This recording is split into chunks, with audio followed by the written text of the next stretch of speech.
मध्याह्न भोजन बाहरिला जोक। आज मध्याह्न भोजन जोक बाहरिबा घटना सभी को चकित करिछि। एमिति घटना वासुदेवपुर पौरपालिका अधीन राधाकांतपुर दिवाकर मिश्र सरकारी प्राथमिक विद्यालय बोली जानिबाकु मिलिछि। विद्यालय छात्र छात्री माने खाइबा समय चतुर्थ श्रेणी छात्री स्वागतिका मलिकंक खाइबा थाळीरु जोक बाहरिथिला। एनै छात्री जनक संगे संगे शिक्षयित्री को जणाइथिले। एही घटना को नै भारप्राप्त प्रधान शिक्षक परशुराम साहू विद्यालय परिचालना कमिटीर सभापति और स्थानीय काउंसिलर को अवगत कराइथिले। एथिसह भारप्राप्त प्रधान शिक्षक स्थानीय ब्लॉक शिक्षा अधिकारी कार्यालय में पहुंची मौखिक भाव में जणाइथिबा जानिबाकु मिलिछि। एठारे सूचना दिया परे एही विद्यालय प्रथम रु अष्टम श्रेणी पर्यंत 115 जन छात्र छात्री अध्ययन करुथिबा बेले आज 84 जन छात्र छात्री विद्यालय को पाठ पढ़िबाकु आसिथिले। एनै एबीओ अमिय महाली कहंती भारप्राप्त प्रधान शिक्षक मौखिक भाव में एक प्रकार अभियोग आसिछि। राधा माधव जीव नामक संस्था संपृक्त विद्यालय को मध्याह्न भोजन जोगाई आसुथिबा बेले आसिथिबा अभियोग संपर्क में बीओ को अवगत कराइबी। परशुराम साहू असिस्टेंट टीचर आज इंचार्ज भाव में अच्छी स्कूल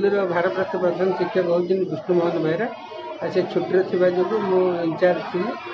आज पिला माने प्रथम थर खाई सारा द्वितीय थर जो डाली जाइए से स्वागतिका मलिकी तारी थाली पूरा सीझी जाइए जोकटे बाहर सी प्रथम आसिक सार को जनइला जे रोषे बाढ़ की दौड़े जनइला। तापर मुझे कहली से थालीटा को रखते से थालीटा को रखिकी आम प्रधान शिक्षक लगेली से व्यस्त थे से फोन उठेले। स्कूल कमिटीर चेयरमैन को डाकिली और काउंसिलर को डाकिकी जनइली।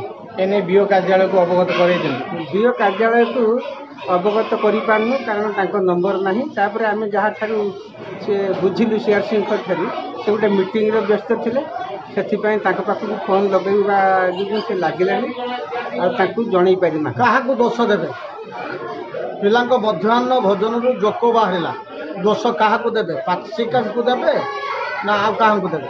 पाचिका समग्र ये खाद्य को जो जुगाऊँ आम ही दोष देव। खाद्य जुगेवा सहित खाद्य क्यों संस्था जुगाऊँ भद्रक जड़े एनजीओ जड़े मैडम से खाद्य जुगाऊँ। भद्रकरू लक्ष्मीकांत महांती रिपोर्ट विश्व विजयी न्यूज ओडिशा।